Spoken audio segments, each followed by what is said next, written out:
Hello, you're very welcome to the Cult of Cantona. And this very special sit down in a different corner of the podcast studio episode of the Cult of Cantona. I'm joined by the Stephen Howson of the Cult of Cantona, James Healy-Meaney. James, how's it going? Oh, good. It's good to be back. It's good to be on for another episode, especially after this exciting season. Yeah, it's kind of like I'm trying to not get carried away, but it's kind of good to be back. Yeah, indeed. Cheers to that one. But do you know what? It's nice to be proven wrong. Yeah. Few of the takes that I definitely had over the season. Anyway, it's good to be proven wrong. I think at the start of the season, I'm not too sure. I think I said 4th or 5th. I think I was aiming for 5th. Yeah. I could have been completely wrong on that. If anyone's willing to correct me, I'm more than happy to be corrected. Because I was very much proven wrong. And we're now happily sitting in 3rd with 2 games to go. Yeah, we've just watched the United Sunderland game, and yeah, it was to be expected. The lads know that, they're in the Champions League, and it's great to be back where we belong. But yeah, I wouldn't say they're down tools, but I think if there was more at stake, United would have got maybe a last-minute winner there. What you reckon? Yeah, no, 100%. I think we are definitely lacking in the up top area. Well, up here. Up here. Up I top. think we need a bit of surgery up there. But it's like we've now, obviously with Mbuma on the bench and Sesko in that match, we're obviously lacking a detrimental finisher. Yeah. And you can kind of see that. I appreciate everything Xerxes done for the club, but I don't think it's for him. As we were talking about, I don't think he has the legs for it. Yeah. Or the ability. But I think if we had somebody who's a clinical finisher, I think we could have taken that one away. Even though Sunderland were doing very well, and hats off to Lamens again. He's really been a saving grace this season. Yeah, I mean, when you look at all those matches, I mean, how many matches have we lost since he's played for us? 2. Yeah, I mean, the difference between that and Andre Onono is incomparable. I mean, we're talking about elite goalkeeping and somebody who wasn't a terrible goalkeeper. Just he was bought for a certain style. Yeah, it didn't work out, and good luck to him wherever he ends up. But he's not coming back, and he keeps waffling to the press saying that he wants to come back and fight for his place. and I've seen Transanspor are looking to actually sign him now. Which, Well, they can have him. yeah, 100%, 100%. Like, it's, to be fair, like he wasn't the worst, but in saying that as well, He like, certainly wasn't the best. no, he really lacked confidence at some point. I know he had a lot of stuff going on at the same time, but the Premier League is very competitive, and especially playing European football and cup games as well. On top of that, you really need to set your personal problems and stuff and leave them at home. I know it's really hard to do that and leave them when you're stepping onto the pitch, but because it's such a competitive league, there's no area for mistakes really. Yeah, I like looking back on the whole season, because we want to do a little bit of a kind of season-ish wrap-up.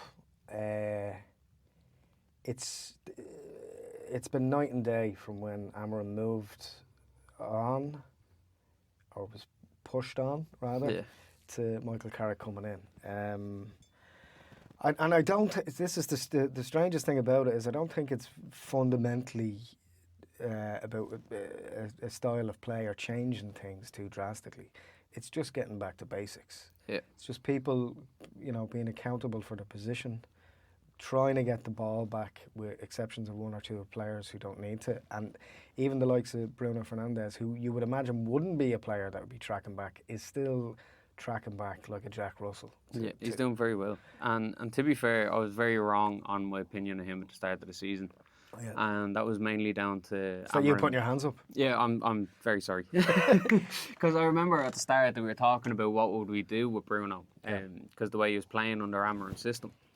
And we were considering, like, should we cash in on him? Yeah. And then now having an almost record-breaking season where he's 1 assist off matching Thierry Henry and Kevin De Bruyne's record. And now he's in contention for PFA Player of the Year.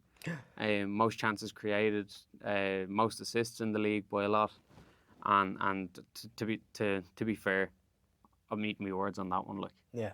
I was very wrong. I think we all had reservations about Bruno, especially when he gave that interview with in Portugal, you know, and I think that was him just kind of fighting his corner, kind of going, look, I did look at other options. But the man said it himself in that sit down that he had recently, where he was like, I didn't want to leave, and I had made up my own mind, but then I ran it by the missus, and the missus just asked him very, plainly, have you achieved everything you wanted to achieve? So imagine if Bruno goes on to win the Premier League and/or the Champions League next season. I'd take it. Yeah. What a story that'd be. And I think Bruno will be one of those players in the kind of lexicon of United greats in the future, regardless of what he wins or doesn't win. Just purely because of the fact that he, a lot like Rooney, he stayed around when the chips were down. He cares. He clearly cares about the club. He relishes being captain. And I got it wrong as well. I was like, as is the case or was the case with Casemiro, we very crudely called him cement legs, a lot, last season. But he's a different level insofar as he can go off. Yeah. Train like a demon, lose kind of, a few pounds, and not even a huge amount, but just, and get his match fitness back. And, with exception of one or two games where he looked a bit tired towards the end of the game, he's been really world class. Like 100%. World class. Well, like even in today's game against Sunderland as well, you could kind of see where we were lacking in that sort of area of the pitch. Yeah. Whereas Bruno dropped a little bit deeper again, but I think he actually kind of played a little bit higher than it was suggested in the formation. But you can really see Kobbie Mainoo as well. That's another person I was wrong on. He's basically been wrong about the whole squad. Don't watch this show. No, we're talking out of our arses. Don't go back to any of the old episodes. Actually, scratch that. Don't go near them. Or go back and laugh and share them with your friends, because it's all good as long as people are watching. It's been a kind of a mad season. I don't think I put up a video the other day on the socials asking about whether or not Michael Carrick is the man for the job. Now, I was very vocally not in favour of Michael Carrick, mainly just because I thought it'd become another Solskjaer situation where someone would come in, it'd be jobs for the boys, lovely run of form for 5 or 6 matches, and then things would start to capitulate or whatever. But that hasn't happened so far. I think everyone was kind of worried about that as well. But I was very unhappy with the sacking of Ruben Amorim. But now seeing Carrick come in, since he come in as well, that's one thing I wasn't wrong about. That's one thing I can admit. I've been a fan of Carrick. Watching what he's doing.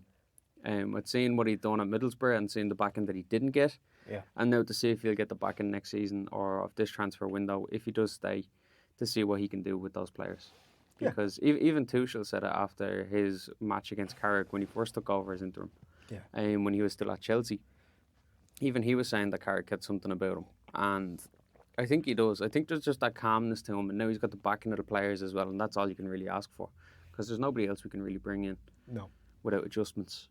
Exactly. I think had he have not done as good a job as he's done, and what I mean by that is even just losing 2 or 3 more games, I think it would have been easier to replace him. Yeah. I don't think they can replace him because, number one, I don't see a viable candidate until after the World Cup. Yeah. Now the problem there is that if they were going to go very heavily into the transfer market, which they need to do, back in the Champions League, we need cover. We need 2 to 3 players, world-class players, minimum, in every position, more or less. Yeah.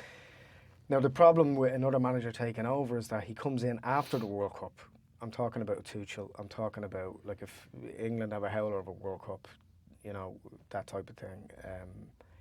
Even at the earliest, if we tried to get Tuchel, or even Ancelotti with Brazil, they wouldn't be in Carrington until the earliest kind of end of July. Yeah. And it's too late. There's no way he's not getting the job. No. And he does deserve it. The results are there.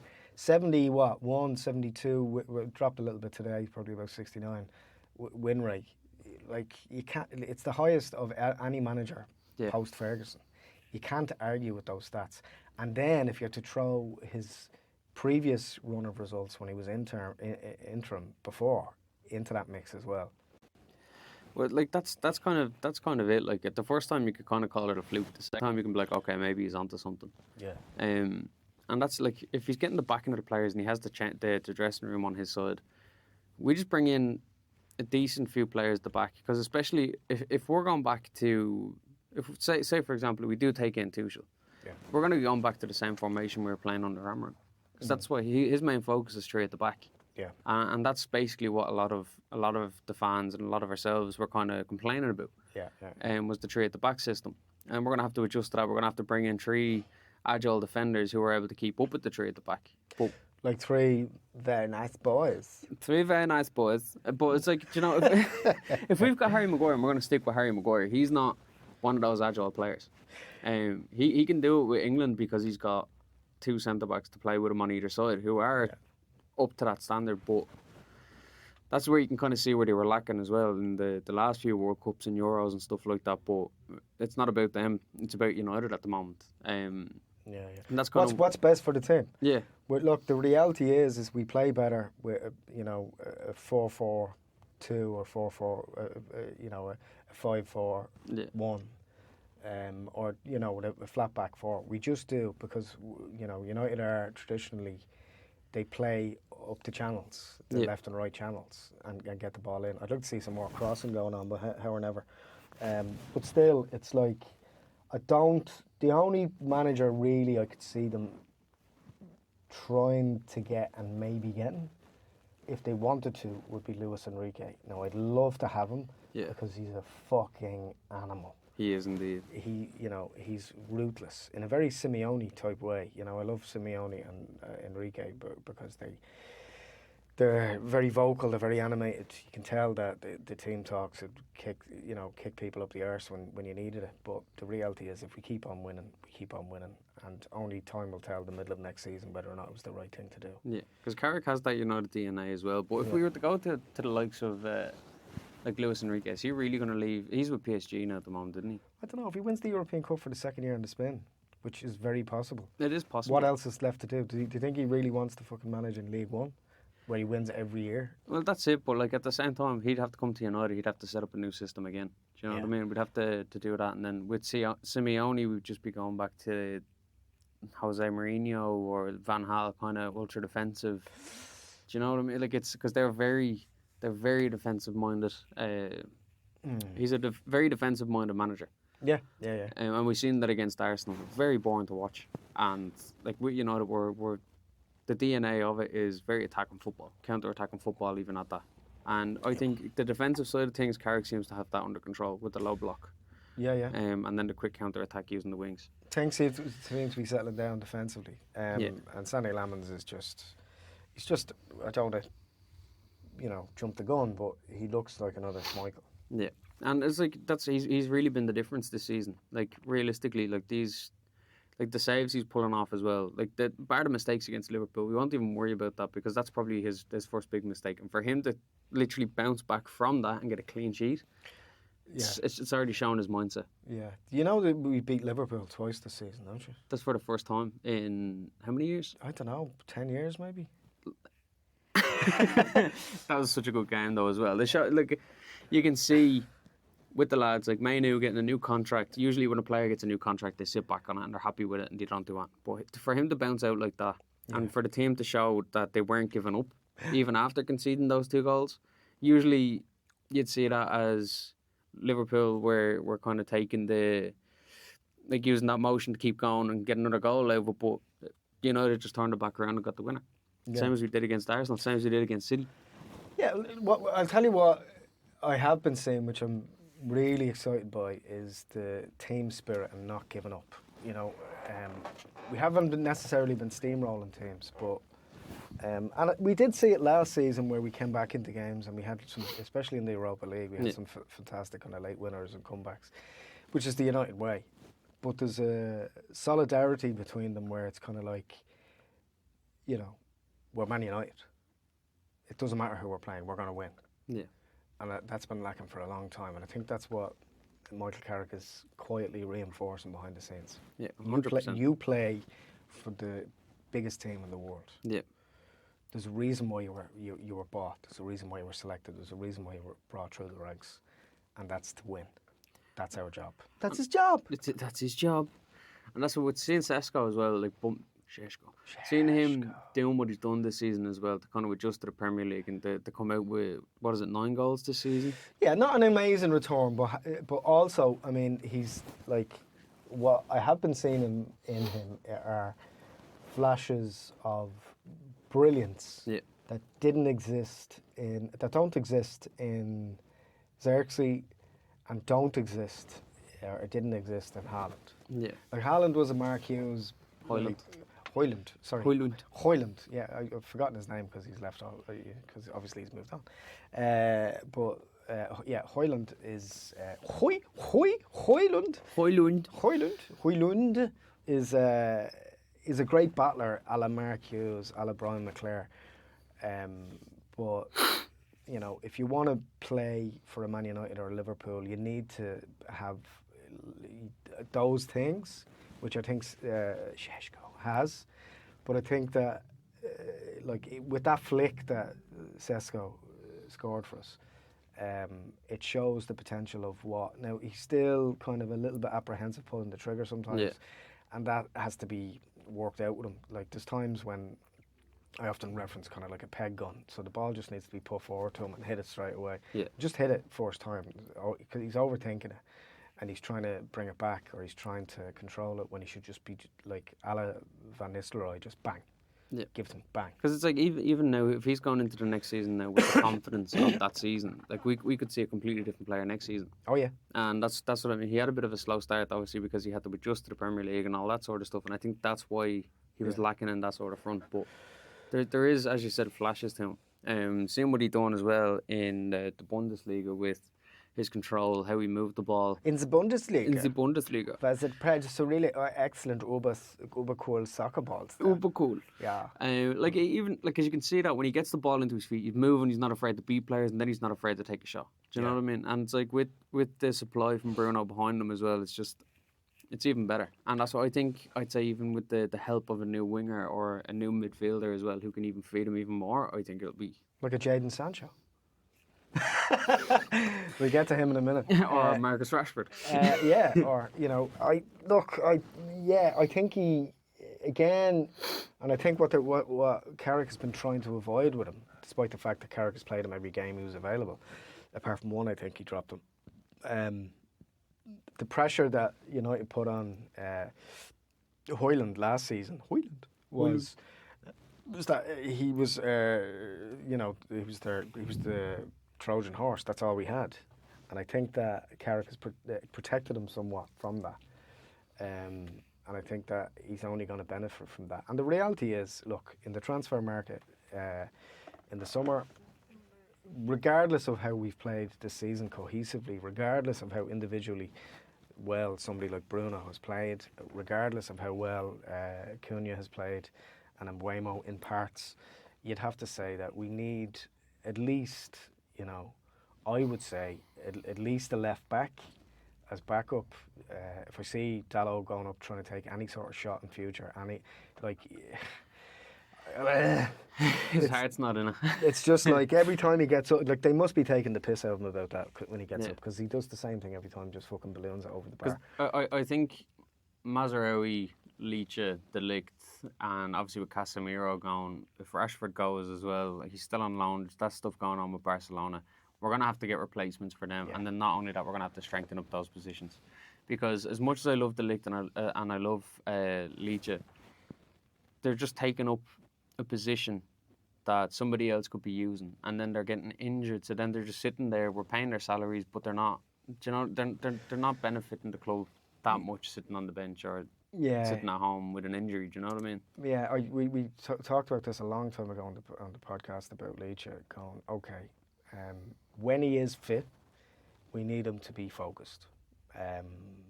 we can't have a liability who's going to be. Yeah. Even today, he was lashing out once or twice and kicking out at people and losing his temper. And the reality is, and just thinking about this practically for next season, if he pulls any of that shit in the Champions League, he'll just be sent off. Yeah, 100%. If he kicks out at people, or if he goes in, 2-footed, or if he slaps out at someone and pulls someone down, he's gone. They'll just send him off, and then that's bad for us. If he gets injured again, that's bad for us. I love his mentality, but the problem is that the fan base, I think, want Leach to start every game, and rightly so. But realistically, if he's to stay at United, I think the way that works is that he's rotated a lot. He shouldn't be first choice. I do love him, and particularly when he's playing balls through the middle from the back. But Harry can do that too. Yeah. But when he's doing that, he's kind of like a midfielder. He's like an extra midfielder in the back. And I do admire that. Am I boring you? No, not at all. But he's, just thinking of his football.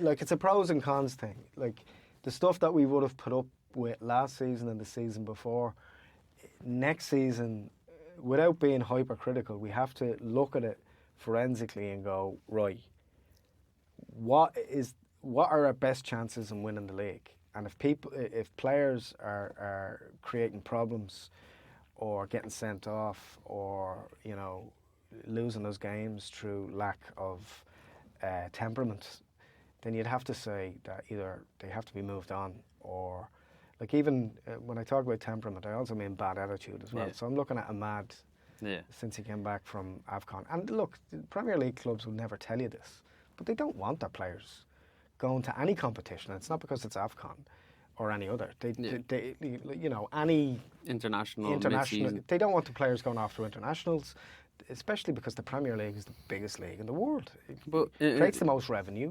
They don't want them. Don't want any of their players out for anything. But look at Arsenal when, like, in the middle of the season, when there's international matches, especially friendlies. Like, what's it's not benefiting the players. They're already worked, like, relentlessly. Overworked and not the underpaid part. No, not the underpaid. They're definitely not underpaid.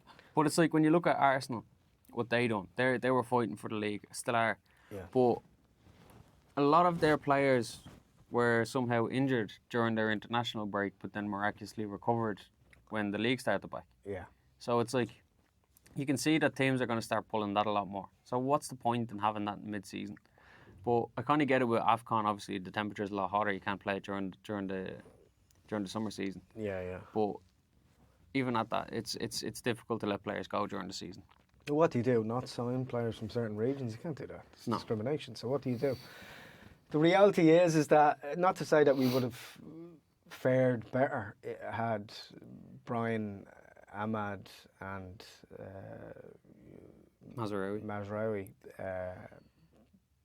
not gone. But the reality is, you're looking at them and they're coming back and they're knackered. And then a lot of them will be, well, not a lot of them, but some of them will be going off to the World Cup now. Yeah. And then you have the same thing then kind of filtering in. Like, how much time off are they going to get before they come back, in the summer after the World Cup? Say Bruno gets to the semis, quarterfinal semis, that's kind of towards the end of July. And then he's back then, for pre-season. For pre-season on what? Usually would be like the end of July 27, 28, leading up to the first game or whatever in early August. So you have to go, and am I saying that club football is more important than international football? No. But what I am saying is that United need to be maybe a little bit craftier in who they're buying in the summer. Yeah. Even I think it's down to... Because it's fine margins now about winning leagues and that. It is. Not, Well, I think it's down to UEFA and FIFA and stuff like that to organise their international breaks a bit better. Yeah. Like, if they are going to be doing a break like that, or say if AFCON is on, I think the UEFA Nations League or something need to be held in and around the same time and just do group selected games. Do you know what I mean? So it's like they're all played within 1 month or in that certain time frame. So it's not stop and start. I agree. I mean, ideally, they delay the start of the Premier League or all leagues so that they would coincide with. So you'd have all your internationals in kind of mini tournaments that only happen in the summer in those 6 weeks. And then they get a few weeks off, and then they're back into it. And that would mean, obviously, in the Bundesliga, scrapping the winter break to try and align that. That's the only way that would work. But look, anyway, pie in the sky. How do you feel about... I'll cut in there, I just heard the noise outside. How do you feel about the Champions League? I'm so excited. It's going to be nice to see a weekend game, midweek game, weekend game again. Because we were going at some point there nearly 2-3 weeks without a game. Yeah, we went 24 days without a match this season. Crazy, like nearly a full month. Like it's going to be nice to see it again. But I'm kind of worried as well because a lot of the teams now who are competing in Europe, the likes of Crystal Palace, Forest, Villa are doing alright, Spurs. Like the likes of them, like they're fighting relegation. Like those 3 teams are still now fighting to stay up because they're lacking squad depth. And I'm worried that that's going to happen to us next season because it happened to us last season when we were still in the Europa League because we didn't have the depth. And playing Premier League and European football, when you don't have the depth, you're gonna struggle in either the European side of things or you're gonna struggle in the Premier League side of things. So if we don't have the depth, that's going to be a worry. So I'm thinking this summer is going to have to be a big window. I would say so, yeah. And even if, like, because it could be a funny one. So say, who's still in it? Villa are still in it. Forest got knocked out, and Crystal Palace are still in it. Like, there's a funny situation there, whereas Crystal Palace could end up playing in Europe next season. Yeah. And be in the Championship. Do you know what I mean? Like, they haven't. I don't think that's happened since Birmingham, like 20 years ago or 15 years ago or something.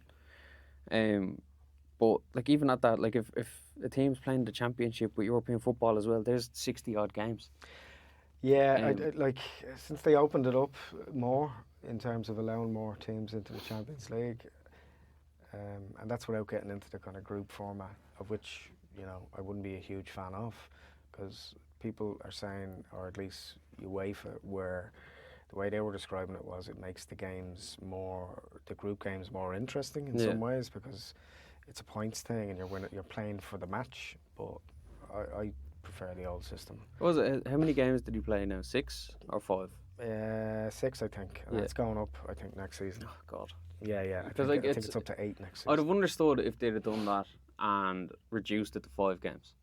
It would have given the players a bit of a break, and you wouldn't have to worry about playing the 3 teams twice. There's the 6 games. But now they're just worried about bringing in views and bringing in more money and that sort of stuff. But I feel like we just need depth, basically, to get to it. It's like we're going to need depth because that's a lot of games. And if they're guaranteed to make it to, I don't know, the next round, whether it be the quarterfinals or the round of 16 or the playoffs, then they could use that extra game to kind of bring on or field a few other players and stuff like that. I'm going to be really blunt and ask you, who do you think should definitely go in the summer? De Ligt, Xerxes, and Mazraoui, straight up.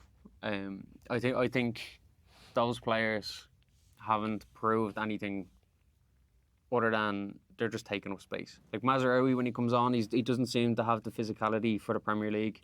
Xerxes the same, and then De Ligt is just taking up way too much time being injured. Like I don't think he's played a full season for us. I think that Bayern Munich and Juventus knew a lot more about what was happening with him behind the scenes than they let on.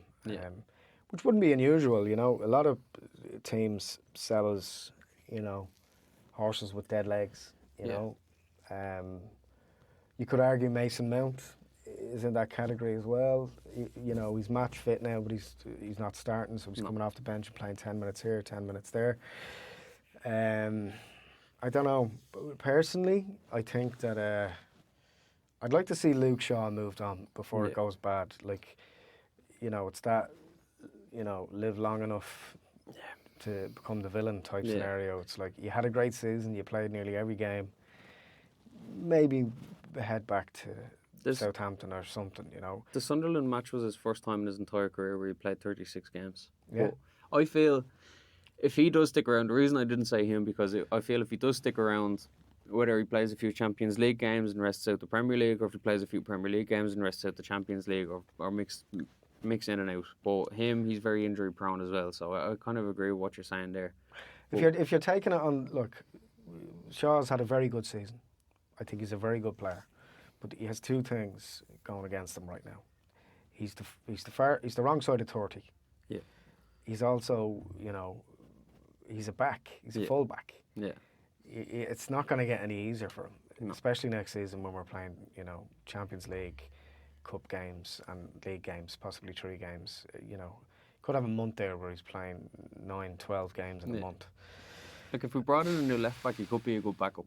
Is what I'm thinking as well. I just has he done enough? Like has he done enough over the last 10 years to guarantee him a place in what would be, a Champions League squad for one of the best 5 teams in Europe for next season? Yeah. I would argue that, he's had a good season, but one swallow doesn't make a summer. Yeah.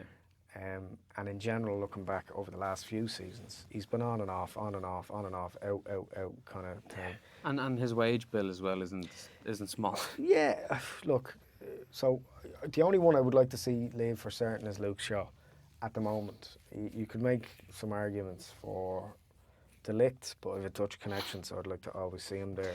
So yeah, I mean, Luke Shaw for me has to go. De Ligt, there's a part of me that wants him to stay, but if he's going to be injured for another season, you'd have to say he'd have to go because we'll be found out in the Champions League.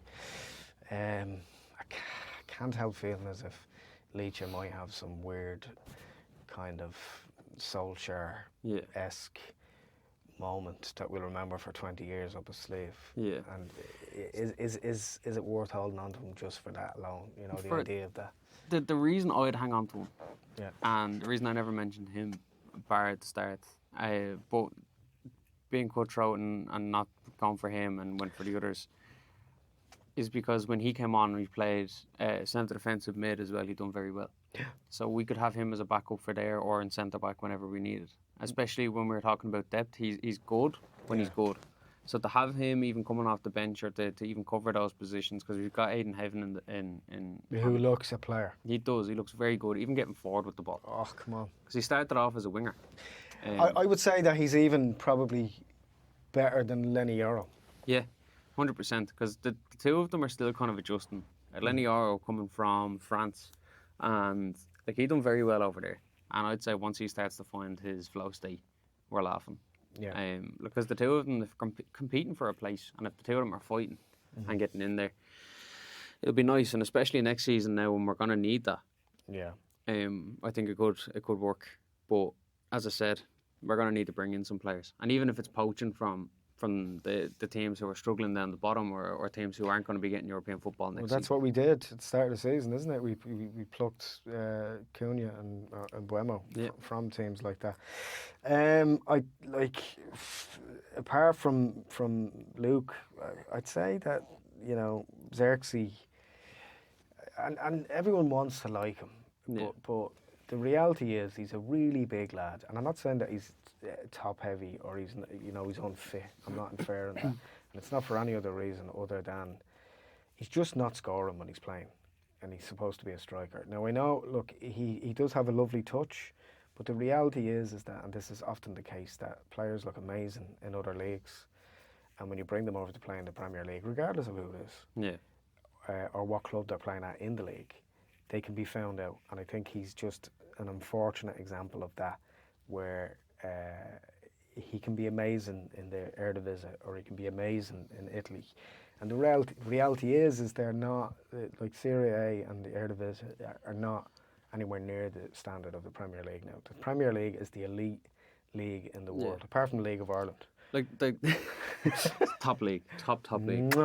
But the likes of Italy, France, and even Spain or the Bundesliga, they are top quality, but in their own aspects. The Premier League is very, very physical and very fast. And a lot of players, when they get there, they kind of get shell shocked by how different it is. Oh yeah. But you were saying earlier on, there's no time on the ball. No. In fact, there's a second to two. They've a second to 2 seconds less on the ball than they have in Italy and Spain. Yeah. And you can actually see that as well. There's a body cam footage of Yuri Tillemans when he signed for Aston Villa in a pre-season game. He's wearing the body cam, and you can actually see it from his point of view how quick it is in that pre-season game. Yeah. And it's next level. Like, you won't realise it because when you're watching it on telly, obviously it's a different lens and it looks like they have more space and more time. But in reality, it's much quicker. They're just on you. Yeah. Like the fitness levels and the tempo of the game, and just because everything is so stat controlled now, where they're pushing them all the time, and their XGs, like the XGs alone, show that it's like touches, passes forward, pass completion, steps in the game, kilometers ran. It's incredibly intense. Yeah. So which brings us, I suppose, to who we'd sign or who potentially might come in. I mean, who would you like to see come in? Is there anyone you've been watching that you'd like? But Somerville's been very well with West Ham. I think he could benefit playing on either wing for us as well. He'd be excellent to have in there, especially with given Ahmad that bit of competition. Yeah. It could be interesting, and then somebody else like to either if Cunha has to come on, we can bring him on, and I'd say left back. I'd have to go for like a Bournemouth left back. I think Trafford is been doing very well with them. I think he's left back as well. He's very attacking, very good on the ball. Paulie as well. He's mentioned Metz a few times. He was with Forest, who are now competing to stay up as well. Yeah. He's only 22. Like, he's got a good few years now as well. I was having a look at him. He looks very good. But we need to work on the left back and right back situation, and then kind of work towards the middle. Like with Spurs not doing too well, Van de Ven seems to be linked with us. Yeah, he's very good, and I think he would be a good United player. He's a United type player. Yeah, even not Lewis Hall, is it the one that plays for Newcastle? Big fella, also a wing back. Not Lewis. He's with Brighton. His name. You know what I'm on about anyway. Big lad. I think he plays left back, gets forward as well, and he's great in the air, and that's the type of thing that we'll need as well. And we definitely need someone to replace Casemiro. It's a big ask. Yeah. The only people I could see, this is the thing. What you're losing is that 5 Champions League experience straight away. So what that means is, do you really want to put someone in there, an Elliot Anderson or Wharton in there, and they're 2021, and then you look at someone like Cole Palmer, who seems to have kind of ruled out coming anyway, and he is, for all intents and purposes, another Bruno Fernandes. So you can't have 2 players like for like in the midfield like that.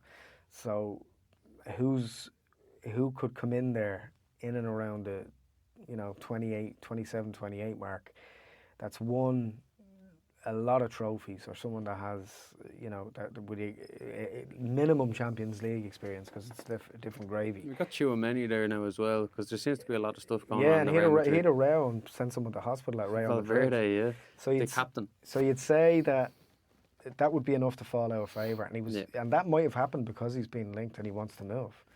So, question is, are we inheriting someone else's dysfunction as well? You have to think of it that way as well. Or are we going to get, someone who could be our next Casemiro, our next Keane, our next, hard man? I almost forgot, actually, as well, somebody else that needs to go, Ugarte.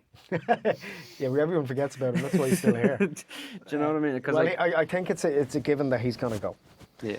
I think he wants to go. I think there's already discussions in place for him to go, and I think that's why we didn't mention it, because it's assumed he would leave anyway. Yeah. But yeah, the midfield needs to be sorted out. Just strikers, you're looking out there and you're going, right, who could come in? I mean, the Osherman thing doesn't seem to be going away. He is a United fan. Yeah. But again, the age, I don't think age is. But I'm gonna say, long time watchers and listeners of this show, I'm gonna be, I'm gonna annoy you all by again suggesting that we need to bring in someone that Sesko can learn from. Yeah, like a Cavani-esque type. A Cavani type to come in. It served us very well. We're no stranger to it. The Larson situation in the past, same type of thing. Cavani, bringing Ronaldo back at the start when it was working out for us. I would say bring in a Lewandowski just for a year. Just as a swan song in the Premier League. I don't think that like even if he's not going to start every game, rest him in the cup games or whatever, just as an option? Or is there anything to be said for Harry Kane coming in? I'd take a Harry Kane. Like he's a workhorse. Yeah. You know, like we've seen him with Bayern Munich as well. He's playing centre defensive mid. He's back. He's defending. He's pushing forward, and he's dangerous in the box. Yeah, I mean, he must be looking with Bayern. Now, he looked, in fairness to him, he looked a little bit lost at sea the other night when they got knocked out by PSG. And gallant effort. I love Bayern. They always play fucking great football. And in the Champions League, they're perilous. You know, they're great, or peerless rather. But you're looking at him. I'm looking at him, and he still scored a cracker, even though he was kind of destitute for the whole game, more or less. But you'd look at him and go, so like, Sesko can only learn from 2 years under his wing. You know, and that's what I mean. Like, he scored over 50 goals this season. Do you know what I mean? And that's saying something. Like, yeah, it's in the Bundesliga, and when you go back and even look at when he was at Spurs, he was scoring like 20, 30 goals a season, or creating 30 goals a season. Yeah. So it's like, it's fundamental to get a player like that in. It was good enough. Look, you know, the Van Persie thing. Yeah, exactly. Like, what's wrong with Harry coming back to England to win a league and then go off and play American football or whatever the fuck he wants to do afterwards? You know, do you know what I mean? Yeah. Or two good years at United, and as well as that, you know, if England, if they go on and win the World Cup, which I don't think they will because it's not in their DNA to be world champions. No. Anymore. No offence, lads, but you know, it's that thing. If he is a really good World Cup, say they do win it, you know, that they don't, but you know, because we'll never hear the fucking end of it. No. Everywhere we go, forever.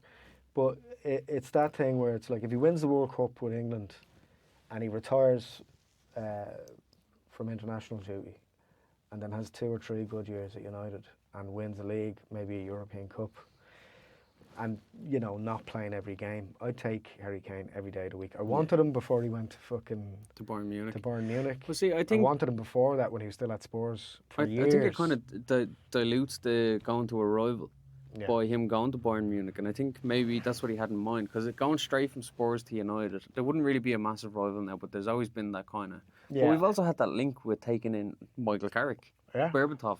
But I still think maybe...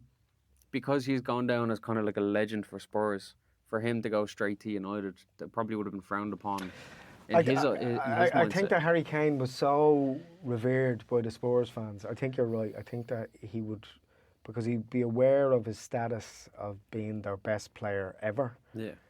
Being tarnished by signing for United straight away, and I think that was on his mind, because he wouldn't be the Jimmy Greaves that he wanted to be, you know, for the club, if he went to United and then won a European Cup or a league, which is what may happen, you know, or might have happened had he have come a couple of years ago. But coming from Bayern, I don't see why not. I think a lot of Spurs fans, though, you know, would take issue with it, but it's like, lads, we got him at the arse end of his career. You know, is he going to score 50 goals in the Premier League? No, but if he came next year, scored 20, and Sesko scored 15 or 20, you know, that's winning the league for him. You know. So yeah, thanks a million, James. Thanking you, Paul. Just a bit of a news update. We are working and collaborating with the prognosticator of all prognosticators, the seer of all seers, Mystic Deck McDonough, in producing a Manchester United event, which is on the 12th of August in the Grand Social in Dublin, just beside the Halfpenny Bridge. It's a day-long family event from 12 to 6. We're going to have guest speakers. We're going to have a jersey market. We're going to have live podcasts with ourselves and other Manchester United podcasts from around the country. We also have the voice of Old Trafford, Alan Keegan, coming. David May confirmed. Lee Martin confirmed. Luke Chadwick confirmed. And we'll be adding ex-players and some really cool people, as well as some kind of entertainers and comedians and stuff as well. It's a family-friendly event, so come along, bring your kids. There's a couple of different ticket options. If you go to the MUFC Reds Facebook group, or if you keep an eye on our socials, at the Cult of Cantona on Instagram, Facebook and TikTok, you'll see the link to buy tickets. It's very affordable if you just want to come on the day. We will have some kind of signing and photograph options as well available. It's a great day out. Come out if you don't want to sit in the pub all day drinking and you just want to be there and have a place to kind of congregate, meet your mates and hang out with the kids and stuff, as well as kind of, you know, maybe meet and greet some of your heroes as well. It'd be a great opportunity. It's called Reunited. It's on in the Grand Social the 12th of August before the Leeds game. And there's lots of Man United legends over for different events over that weekend. And we have some really amazing interviews lined up with some incredible people. But for today, James Healy-Meaney, you are a very nice boy. You're a very nice boy. Thanks for watching, subscribing, and we'll catch you probably in the next week or so. Take care. All the best.